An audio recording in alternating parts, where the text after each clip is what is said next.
Hey, I'm Steve. Well, they done it. They done and recorded the best live stream about professional fishing that I have ever seen, and I mean ever. It was nothing short of awesome to hear two professional anglers sit down and speak the truth. So, who were these guys? Well, one was Ish Monroe. No doubt he's a professional angler. He's been around a long time. And right now he's fishing the EQs to qualify for the elites again. The other pro, it is a guy you might not have heard of. Okay, his name is Todd Castledine. Let's just say that Todd's an outside the box kind of guy. Okay? Todd has made a living fishing tournaments without driving very far from his house. That's right. He lives in Texas. And the joke is a lot of times that he doesn't drive more than 2 hours from his house to make $100,000 a year, which is a little far-fetched, but he fishes pretty close to home. Now, he does fish farther away all over the country because a lot of times he qualifies for championships and there's no entry fee. And he's going to go fishing for what? More money. The other thing, Todd's been doing this for over 20 years.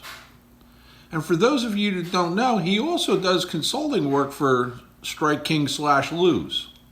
That's right, a lot of the products that you're going to get in your hands from those companies go through his first. So, both of these guys,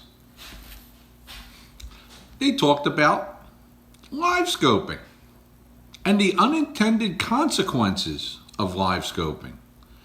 Now you have to realize that both of these guys use live scope. They're not there to bash it, but they're also there so the truth kind of gets out. Part of the truth is if there's, say, 8 or 10 guys that on a given body of water or a given tournament circuit that are going to be right at the top every time, it means chances are you cutting a check aren't very good, which means chances of you not showing up are very good. And they used the recent Toledo Bend BFL, for example. A BFL where on Toledo Bend, 265 boats. That's nothing. They also talk about the economics of tournament fishing.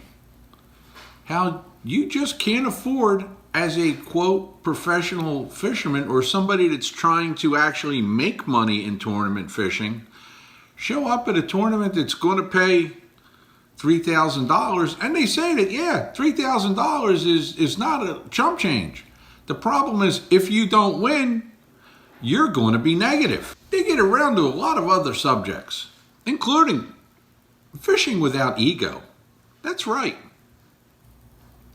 While they do care about their fans that watch their videos and stuff like that, because social media is a big part of it, they care more about their peers and things like that for legitimacy. Like if you walked up to Todd and said, you know what, you're not a real professional fisherman because you're not fishing the top rungs of Bassmaster Elites or MLF, the man honestly doesn't care. He likes to fish. He likes to make money. And he risks very little money doing it. Like I said, it's what the guys that he fish against thinks of him. He's not egocentric, which is why he's so forward in telling the truth. Also, they talk about fishing, just regular fishing, and how fishing can be easy or fishing can be hard. They use the analogy of throwing a crankbait into a school of fish and catching one in every cast for I don't know, like 25-foot cast if you're on like a big school of fish. Or to the point where you can go out and when you get good with live scoping, which takes hundreds of hours, by the way. It's not something that you just turn on. Believe me, I've owned it, I've used it, and it's not plug and play. I mean, you're not at the top of the video game ladder just by turning it on. And they talk about how it can be easy when you're tuned in with that. They also talk about the new younger guys. And they really don't disparage them at all. But what they do talk about is how they'd like to see them prove themselves. Possibly by making forward-facing sonar just for the top tiers and having it limited, which is not a bad idea. Let's see, what else did they talk about? They talked about a lot.